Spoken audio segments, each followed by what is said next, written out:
Bien, petite vidéo sur la différence entre changement rapide et hypnose ericksonienne PNL. Juste pour être un peu plus précis, j'ai eu pas mal de questions par rapport à ça. Et j'aimerais juste que vous puissiez mieux comprendre, tout simplement. Alors avant tout, juste pour vous dire que le changement rapide ne se veut pas ni plus efficace, ni d'ailleurs moins efficace que l'hypnose ericksonienne ou la PNL. Pourquoi? Puisqu'on utilise exactement les mêmes leviers. La différence, c'est vraiment les raccourcis. C'est une capacité à prendre des raccourcis là où il y avait potentiellement des détours. Pour la petite histoire, moi-même j'ai été formé en hypnose ericksonienne depuis une bonne dizaine d'années maintenant, dans différentes écoles, dont deux grandes écoles d'hypnose françaises, qui sont de bonnes écoles, mais qui ont communiqué des choses qui, avec le temps, ont été modulées, transformées, et c'est bien normal que de remettre en question certains systèmes pour arriver à des choses qui vous correspondent davantage. Si je réponds aussi à ces questions, c'est que je sais qu'il y a beaucoup de praticiens qui aspirent à aller vers le changement rapide et qui se cherchent encore dans les notions d'hypnose ericksonienne. L'idée pour moi, c'est de vous communiquer ça pour que vous puissiez bien comprendre que le changement rapide, c'est pas du tout le fait d'aller le plus vite possible. C'est encore une fois le fait de prendre des raccourcis. Souvenez-vous, la thérapie est un combat que l'autre rêve de vous voir gagner. Mais aussi, la thérapie n'est pas une balade de bien-être. Donc, si moi je suis là, thérapeute, et que je m'amuse à faire des détours, c'est rarement parce que je connais les raccourcis. Donc on va plutôt dire, pour résumer, que celui qui fait des détours ne voit pas les raccourcis. Et pourtant, les raccourcis, ils sont là devant nous, ils sont très simples. Quels sont les raccourcis que le changement rapide propose? Ils sont très très simples. Le premier, c'est essentiel. C'est un raccourci qu'on va mettre du temps à moduler, à transformer, parce que c'est en nous-mêmes que ça se passe. C'est chez le praticien que ça se passe. Dans ses croyances que ça se passe. Exemple, un praticien qui pense que le changement ne peut pas être rapide. C'est pas possible. Un praticien qui pense que changer vite, c'est pas bien. C'est pas bien.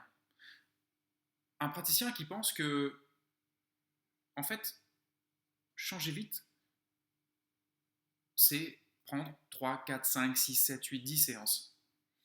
Un praticien qui aurait n'importe quelle croyance limitante par rapport à son client, eh bien naturellement, c'est un praticien qui va influencer la thérapie consciemment ou inconsciemment dans une direction qui n'est pas OK. L'objectif, c'est de travailler sur les croyances du praticien pour qu'elles soient le plus ouvertes possible. Et bien évidemment, je sais que dans l'hypnose ericksonienne et dans la PNL, il y a déjà des praticiens qui ont beaucoup travaillé leurs croyances. Et voilà pourquoi aussi, il y a d'autres axes du changement rapide qui sont très importantes. Mais dans les croyances, c'est aussi l'idée de travailler vraiment clairement sur soi-même. Parce que comprendre l'influence et à quel point nos suggestions, nos idées vis-à-vis de nos clients s'élèvent aussi de nos croyances, eh bien, c'est une capacité à pouvoir s'auto-recadrer aussi. Quelqu'un qui penserait que le changement, par exemple, les choses anciennes, ça ne peut pas changer si facilement, toutes ces choses-là sont des choses que l'on voit. Plus on fait du simple dans le changement rapide, plus on aperçoit, on élague tellement les choses qu'on arrive au niveau du praticien, on s'aperçoit que ce qui transpire le plus dans sa façon de fonctionner, ce qui influence le plus sa façon de fonctionner, ce qui est parfois le plus important à transformer dans sa façon de fonctionner, ce sont vraiment ses croyances. Plus on va faire simple, plus ça va nous ramener à l'outil principal, à savoir le praticien. Voilà pourquoi il y a beaucoup de travail personnel à faire, à fournir dans n'importe quelle méthodologie, mais qu'on va faire en sorte de mettre le zoom là-dessus. Premier raccourci, les croyances. En fonction de mes croyances, je finis par générer des résultats.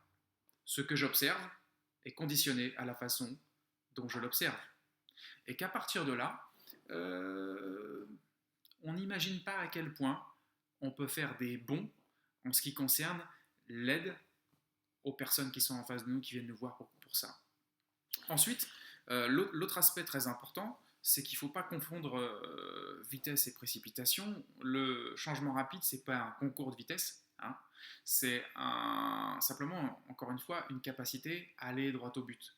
Donc si tu peux très bien faire du changement rapide avec des séances d'une heure, là où effectivement le changement rapide peut te faire des séances beaucoup plus courtes. L'essentiel, encore une fois, c'est le résultat, et c'est d'être pragmatique par rapport à ça. Donc, les croyances, c'est un premier aspect très important du changement rapide et des raccourcis. L'autre aspect très important, en fait, le levier fondamental, presque qu'on pourrait dire, puisque quand j'ai accompagné beaucoup de praticiens pendant 7 ans dans une grande école d'hypnose française à travers un module qui s'appelait la PNLH, on s'est aperçu que pour les aider à accélérer leur processus de changement en hypnothérapie, eh bien, là où ils pouvaient gagner le plus de temps, c'était sur leur détermination d'objectifs, ce que d'autres vont appeler anamnèse, d'autres le ciblage, et cette capacité à ne jamais rentrer dans l'histoire de la personne. Parce que, concrètement, si la personne vous fait rentrer dans son histoire, c'est elle qui vous hypnotise, et en plus, on n'a vraiment pas besoin de connaître son histoire pour l'aider à changer.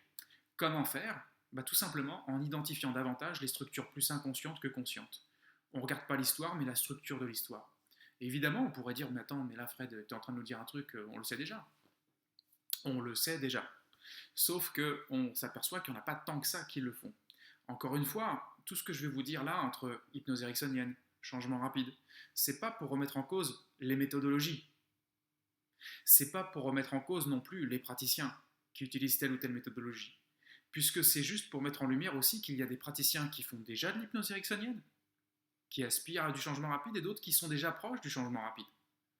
Donc comprenons bien ce qu'on est en train de se dire. On ne fait aucune leçon à qui que ce soit, juste on va repréciser des choses. Ne jamais rentrer dans l'histoire de la personne, c'est un aspect fondamental qui nous permet aussi d'utiliser plein d'autres clés. Okay. L'autre aspect important, c'est qu'en changement rapide, on ne travaillera pas non plus avec des protocoles à rallonge. C'est fini les protocoles à rallonge. On ne fait pas de protocole à rallonge. D'ailleurs, si, pour ceux qui ont été aux dernières formations de Bandler, j'y suis pas allé moi-même, mais j'ai un ancien élève qui est traducteur de Richard Bandler et des élèves aussi qui y sont allés, qui m'explique bien que même aujourd'hui, dans son modèle à lui, qui est quand même un modèle qui est... Ça fait un moment qu'il fait tout ça, hein. Ça fait un moment qu'il connaît bien le Milton Model, ça fait un moment qu'il connaît bien l'hypnose ericksonienne, ça fait un moment que tout ça, je veux dire, il a étudié ça vraiment dans le détail, et s'il arrive à des conclusions, à amener un système aussi simple, c'est aussi qu'il y a de bonnes raisons. C'est parce qu'avec du simple, on peut faire des choses même sophistiquées. Mais les choses simples, sont les bases. Alors ces bases-là, elles sont super importantes pour nous parce qu'elles vont aussi nous simplifier et nous permettre, en tant que praticien, d'avoir une assise. Une assise qui va nous permettre un mode plus intuitif. Donc pas de protocole à rallonge, juste un mode plus intuitif. Et toujours savoir que la solution ne vient jamais de nous. Zéro projection, tu me diras, on le sait. Est-ce qu'on l'applique tout le temps? C'est encore mieux si on l'applique tout le temps. Zéro projection, et de laisser les solutions venir de l'intérieur de la personne uniquement. À partir de là, zéro protocole, un mode plus intuitif, et utiliser les leviers fondamentaux, comme par exemple la suggestion, les ruptures de pattern, les recadrages, le métamodèle, les sous-modalités, les ancrages, et d'autres choses importantes, hein, évidemment. Mais toujours de rester dans des fondamentaux. Toujours. Pas de protocole à rallonge. Ok. Ensuite, un truc super... qui va peut-être paraître pour certains étonnant, mais qui est pourtant plein de sens, c'est qu'on arrête les suggestions de 14 km. On arrête les suggestions à rallonge. Si on peut dire la même chose en moins de mots et condenser toute l'énergie qu'on avait dans des suggestions à rallonge, qu'on la condense en moins de mots pour plus d'impact, on va favoriser ça. D'autant plus si on travaille avec les ruptures de pattern, qui nous permettent quand même de placer la bonne suggestion à un moment où on peut se le permettre, où justement on peut engager quelque chose où il y a plus de suggestibilité à ce moment-là. Combien d'hypnothérapeutes font des suggestions de 14 km parce qu'ils n'osent pas demander des choses à leurs clients, ils n'osent pas suggérer des choses à l'inconscient, ils n'osent pas créer des phénomènes hypnotiques. Toutes ces choses-là peuvent être élaguées. Les protocoles, ouverture des croyances, ne pas rentrer dans l'histoire de la personne, ne pas faire de suggestions à rallonge, ce sont déjà des choses très importantes. Ensuite,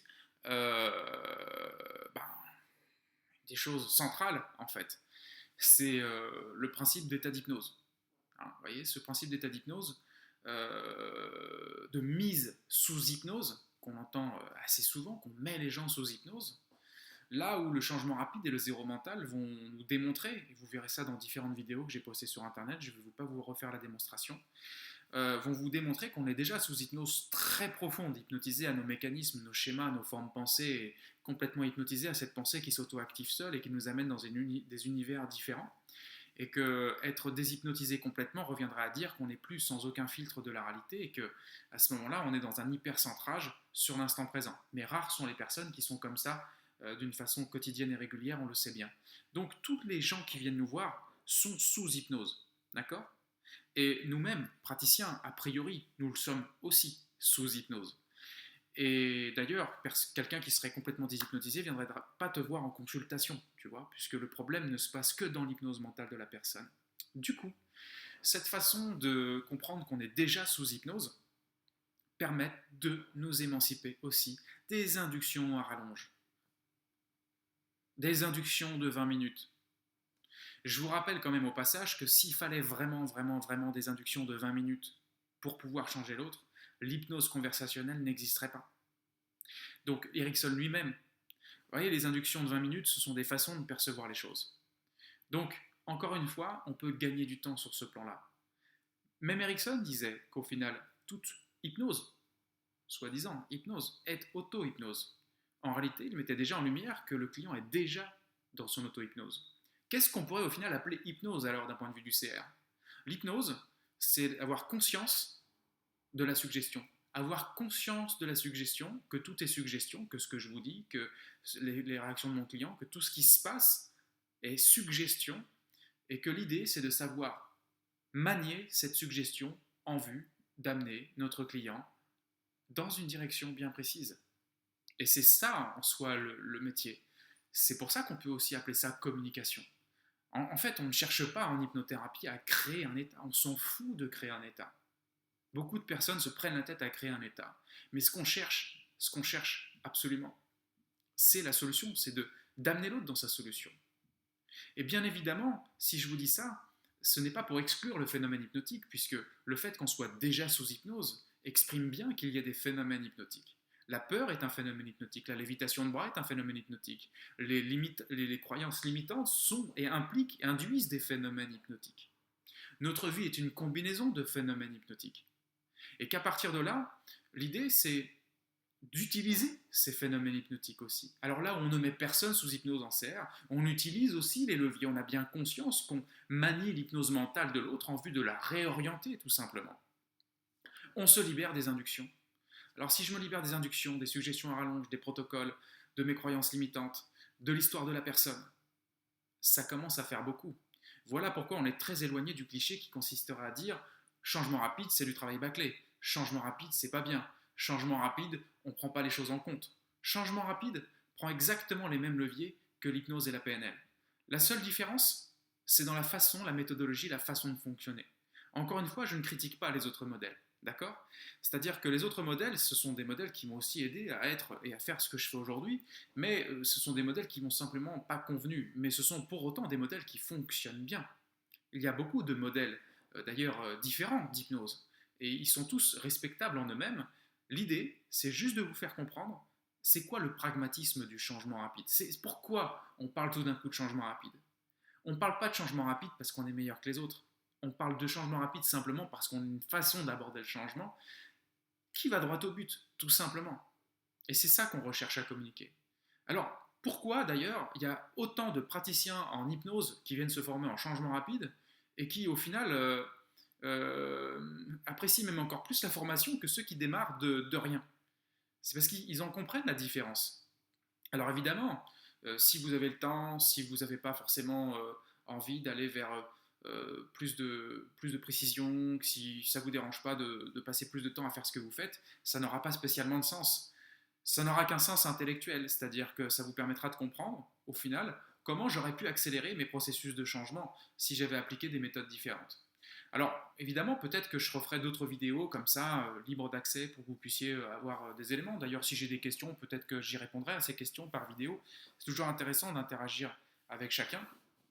Mais plus que de parler du changement rapide avec une vidéo de plus, c'était vraiment pour moi de préciser aujourd'hui qu'on n'est pas en train de vouloir révolutionner quoi que ce soit. Hein. On n'est pas en train de comparer les choses ensemble. On est juste en train de se rendre compte que ça a une existence, que ça a un vrai positionnement, que ça a un vrai sens. Et c'est important pour chacun qui s'intéresse à ça, évidemment, de savoir se situer par rapport aux autres méthodologies, hein. Donc encore une fois, j'espère que ça aura du moins répondu à vos questions, parce que au-delà de tous ces aspects-là, il y a quelque chose de central, de fondamental pour le changement rapide, et pour le praticien surtout. C'est que vous êtes l'outil principal. Et là où tout à l'heure, au tout début, je vous ai parlé de croyances, que les croyances, c'est vraiment le terrain. Il y a du boulot, quoi, hein. Le changement de croyance, l'outil principal, le praticien, l'attitude du praticien, la façon dont il fonctionne, le leading qui va générer dans la séance, c'est énorme. C'est le gros du travail. Mais en plus de ça, c'est là où il y a vraiment quelque chose à libérer. Combien de praticiens sont venus dans ces cycles de formation à l'époque que je faisais pendant 7 ans dans une grande école d'hypnose, ça s'appelait PNLH à l'époque, des praticiens qui venaient pour accélérer donc les processus de changement, et qu'au final, on s'apercevait que souvent le point commun qui revenait dans leur feedback, c'était ouais, je me suis libéré dans ma pratique, ouais, je prends plus de plaisir, ouais, ça fait du bien, je me suis libéré d'un carcan, etc. Eh bien, c'est cet élément-là qui fait que vous pouvez rejoindre un point clé du Milton Model, que vous avez probablement tous plus ou moins appris, le Milton Model, qui amène le thérapeute à être lui-même, à être authentique, à être imprévisible, à être même plus fou que la personne qui est en face de lui. Et cette flexibilité qui amène la surprise, qui amène la confusion, qui amène ce terrain d'instabilité, qui amène surtout la vie, quoi, dans la thérapie. La thérapie, c'est pas rentrer dans un rôle et tout d'un coup être sérieux. La thérapie, c'est jouer avec tous ces rôles, pourquoi pas, mais c'est ne jamais en être prisonnier. C'est pouvoir être soi. En somme, tous mes élèves, je les redirige vers, non pas un copier-coller de ce que je pourrais leur montrer, mais je leur dis, voilà, écoute, trouve-toi dans le changement rapide. Trouve, c'est quoi toi, changement rapide? C'est quoi toi, une fois que tu t'es imprégné du changement rapide? Il n'y a pas de toi pendant, avant, à la thérapie, c'est toi tout le temps. C'est toi tout le temps suggestion. C'est toi tout le temps communiquer. Et c'est toi tout le temps recadrer. C'est toi tout le temps être potentiellement le changement rapide. Il n'y a pas de différence entre les deux. C'est d'avoir conscience de ça et surtout d'avoir cette liberté d'être. Cette liberté qui nous ramène à quelque chose avec lequel je vais terminer, c'est cette notion de centrage. Qui, là où dans l'hypnose ericksonienne ou la PNL, il y a cette notion de synchronisation à l'autre, qu'on prend en compte évidemment dans le changement rapide, dans la synchronisation à l'univers de l'autre, davantage dans le fait de ne jamais faire de projection personnelle. Il y a aussi cette notion de centrage qui est amenée par le zéro mental, c'est le centrage du thérapeute. On pourrait dire, attends, si le thérapeute il est centré là, comme ça, sur lui-même, il n'est pas vraiment avec son client. Mais on peut aller un peu plus loin. L'idée, c'est que si le thérapeute il est hypnotisé par ses propres schémas, ses propres peurs ou ses propres émotions par rapport à ce qui se passe avec son client en thérapie, ses propres croyances par rapport à ce qui se passe à son client en thérapie, sa notion de ce qui est possible et pas possible, surtout quand les notions sont étroites, ça peut être gênant. L'idée, c'est de pouvoir s'émanciper aussi de nos propres schémas. Si je suis vraiment centré, je vais rentrer centré par rapport à mon mental lui-même, par rapport à mes mécanismes lui-même. Et aussi, si je vais un peu plus loin, parce que l'idée c'est qu'il y a un grand travail à faire et une grande possibilité d'évolution pour nous dans le futur par rapport à ça, c'est de se centrer tellement qu'on est complètement centré sur l'instant. Et l'instant, c'est l'espace qui accueille la thérapie dans son ensemble.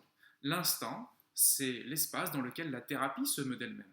Et c'est pas à vous que je vais apprendre que, au final, si vous êtes centré dans cet espace, vous pouvez, à certains moments de votre vie, constater que les choses se font toutes seules, les actions peuvent se faire toutes seules, l'intuition peut arriver toute seule, la question peut arriver toute seule, le recadrage peut arriver tout seul. Toutes ces choses-là font que le centrage, c'est aussi une notion de raccourci. Et pour boucler la boucle, justement, eh bien, je me suis aperçu que, au final, là où les raccourcis peuvent être les plus importants à faire, c'est vraiment en soi-même. C'est vraiment parce que notre mental, il a une tendance à sophistiquer les choses, à les complexifier, peut-être pour leur donner une importance ou je ne sais pas quoi, ou lui donner l'impression peut-être que quand c'est sophistiqué, c'est que c'est peut-être mieux. Mais souvenez-vous de cette phrase qui dit que la simplicité est la sophistication suprême, et que notre esprit, parfois, hein, pour certaines personnes, encore une fois, a du mal à aller faire du simple, à aller voir du simple. C'est-à-dire qu'il y a une telle distorsion de croyance, hein, un tel biais cognitif que le simple n'est pas vu. Et pourtant, à quel point les choses sont simples. C'est quoi le changement? Le changement, c'est changer de croyance, ou changer d'émotion, ou changer de perspective. Donc le changement, c'est quelque chose qui peut se faire très vite. Le changement, c'est quelque chose qui peut se voir simplement. Il n'y a pas de cas lourd et de cas léger. Il n'y a que des croyances à changer. Il n'y a que des émotions à changer. Il n'y a que des points de vue à changer.